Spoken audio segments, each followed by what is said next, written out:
महफ़िल अदब में तशरीफ़ लाए तमाम मुअज़्ज़ज़ीन और हाज़रीन को मेरी तरफ़ से अस्सलामु अलैकुम आदाब। आज का हमारा मौजू उर्दू गज़ल के एक शायर शाद अज़ीम आबादी की हालात ज़िंदगी और उनकी शेर गोई या गज़ल गोई के हवाले से है। तो चलिए हम आज इनकी हालात ज़िंदगी और गज़ल गोई के हवाले से जानते हैं कि शाद अज़ीम आबादी कौन थे, कहाँ के रहने वाले थे और उन्होंने ज़िंदगी के अंदर क्या कारनामे अंजाम दिए। तो इस चीज़ को बखूबी हम पढ़ते हैं। शाद अज़ीम आबादी अली मोहम्मद शाद के वालिद सैयद अब्बास मिर्ज़ा आलाबाद के रहने वाले थे। यानी शाद अज़ीम आबादी का असली नाम अली मोहम्मद शाद था और उनके वालिद का नाम सैयद अब्बास मिर्ज़ा जो आलाबाद के रहने वाले थे। वो 14-15 साल की उम्र में अज़ीम आबाद यानी पटना चले गए, जहां अली मोहम्मद 1846 ईस्वी में पैदा हुए। शाद अज़ीम आबादी की पैदाइश 1846 ईस्वी में हुई। तालीम घर पर ही हुई, जिसका सिलसिला 4 साल की उम्र से शुरू हो गया था। यानी उनकी जो इब्तदाई तालीम थी वो घर पर हुई, जो 4 साल की उम्र से शुरू हो गया था, जिसका सिलसिला 4 साल में शुरू हो गया था। अरबी फ़ारसी की तालीम हासिल करने के बाद कुछ अरसे तक अंग्रेज़ी भी पढ़ी। यानी उस वक़्त जो दस्तूर था तालीम हासिल करने का वो अरबी और फ़ारसी था, लेकिन इसके साथ उन्होंने अंग्रेज़ी की तालीम भी हासिल की। अपनी ज़ाती लियाकत और लायक उस्ताज़ा की तरबियत से उर्दू, फ़ारसी और अरबी ज़बानों नेज़ मज़हबी उलूम और फ़न शायरी में ऐसी महारत हासिल की कि उनका शुमार दौर जदीद के अहले इल्म शोरा में होता है।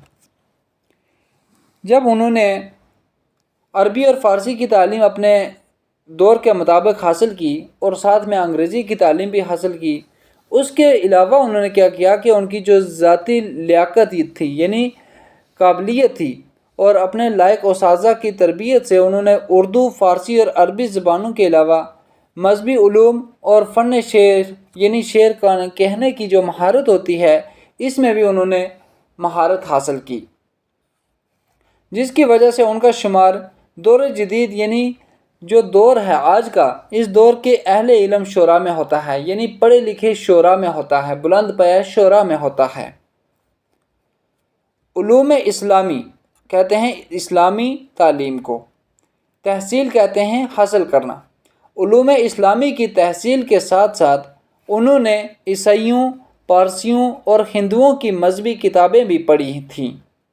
अब क्या कि सिर्फ उन्होंने इस्लामी इल्म हासिल नहीं किया था, बल्कि उन्होंने ईसाइयों, पारसियों और हिंदुओं की जो मजहबी किताबें थी वो भी उन्होंने पढ़ी थी।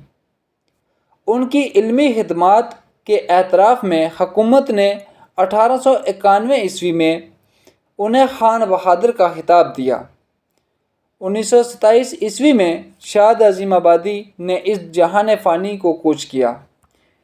क्या वाकई उनकी जो इल्मी खिदमात थी, यानी उन्होंने दुनिया के अंदर यानी अपने समाज को, अपने अवाम को जो कुछ उन्होंने इस समाज के ताईं जो खिदमात अंजाम दी थी, उन खिदमात को देखते हुए जो उस दौर की हुकूमत थी, उस हुकूमत के सरबराहों ने यानी जो बड़े ओहदेदार थे, उन्होंने शाद अज़ीम आबादी को खान बहादुर का खिताब दिया। और कब दिया? 1891 ईस्वी में।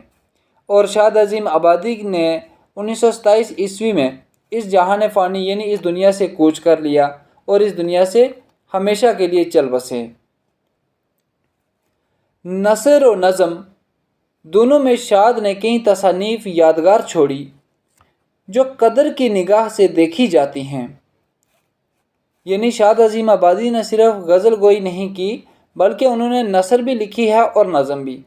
यानी नसरें भी असनाफ़ अदब और असनाफ़ सुखन दोनों पे उन्होंने काम किया है और उन्होंने दोनों के अंदर अपनी यादगारें छोड़ी हैं, जिनको आज कदर की निगाह से हम देखते हैं और देखी जाती हैं। ان کی چند کتابیں ان کی زندگی میں ہی شائع ہو گئی تھیں۔ ان کی کچھ کتابیں ایسی تھیں کہ جو ابھی وہ زندہ تھے تو اسی وقت شائع ہو گئی تھی۔ شاد کی غزلوں کا دیوان ان کی وفات کے بعد 1938 عیسوی میں ان کے شاگرد حمید عظیم آبادی نے مرتب کر کے نغمہ الہام کے نام سے شائع کیا۔ جب شاد کی وفات ہو گئی تو شاد کی غزلوں کا جو دیوان تھا، اس دیوان کو ان کے شاگرد نے، جس کا نام حمید عظیم آبادی تھا، اس نے اسے نغمہ الہام کے نام دے کر اسے مرتب کر کے شائع کیا۔ بعد میں ان کی خود نوشت، یعنی انہوں نے جو خود نوشت یعنی اپنی زندگی پر ایک کتاب لکھی تھی، شاد کی کہانی، شاد کی زبانی، اور متعدد مجموعے بھی منظر عام پر آئے۔ انہوں نے یہ جو چیزیں لکھی تھی وہ بھی ہمارے سامنے عہد بعہد یعنی وقت کے بعد، وقت جو ان کی وفات کے بعد آہستہ آہستہ شائع ہو کر سامنے آئی۔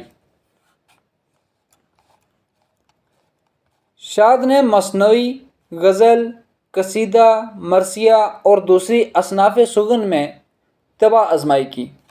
یعنی شاد عظیم آبادی جو تھے انہوں نے مثنوی بھی لکھی، غزل بھی لکھی، قصیدہ، مرثیہ اور دوسری اصناف سخن میں بھی طبع آزمائی کی، یعنی انہوں نے یہ تمام چیزیں لکھی ہیں۔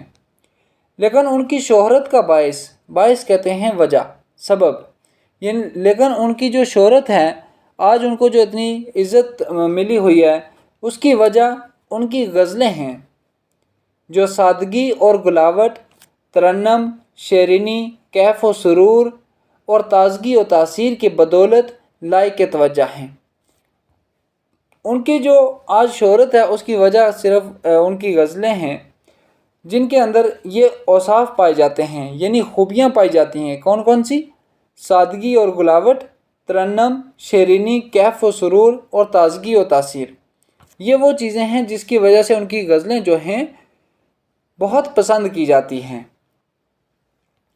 شاد کے زمانے میں غزل کا زور اور اثر کم ہونے لگا تھا، یعنی جو شاد عظیم آبادی کا دور تھا اس دور میں غزل کا جو زور تھا، یعنی غزل کا رجحان جو تھا اور غزل جو تھی وہ اثر کم کرنے لگی تھی، لیکن شاد نے اسے نکھارنے، سنوارنے اور استحکام بخشنے میں اہم کردار ادا کیا۔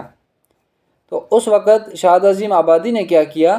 اس صنف سخن کو نکھارنے، سنوارنے اور استحکام یعنی قائم دائم رہنے کی، مطلب اس کو ایک بلند مقام عطا کرنے کی کامیاب کوشش کی، اور ان کا اس میں ایک اہم رول رہا ہے۔ زبان کی صفائی اور سادگی شاد کی شاعری کا خاص وصف ہے۔ وصف کہتے ہیں خوبی کو، یعنی شاد عظیم آبادی کی جو غزلیں ہیں، یہ شاعری ہے، اس میں صفائی اور سادگی جو ہے اس کی ایک خاص خوبی ہے۔ واردات قلبی یعنی دل کے جو حالات ہوتے ہیں، واردات قلبی کے ساتھ ساتھ اخلاق، فلسفہ اور توحید شاد کے محبوب موضوعات ہیں۔ یعنی دل کے حالات کے علاوہ جو شاد عظیم آبادی کے محبوب موضوع تھے جن پہ انہوں نے غزلیں کہی ہیں، وہ اخلاق، فلسفہ اور توحید ہیں۔ ان سب کو وہ اپنے لطیف انداز بیان سے دل پذیر اور پر تاثیر بنا دیتے ہیں۔ یہ وہ عناصر ہیں جن کی بدولت، جن کی وجہ سے وہ اپنے کلام کو دل پذیر اور پر تاثیر بنا دیتے ہیں۔ یہ تھا ہمارا موضوع شاد عظیم آبادی کی حالات زندگی کے حوالے سے، تو مجھے امید ہے آپ کو سمجھ آئی ہوگی۔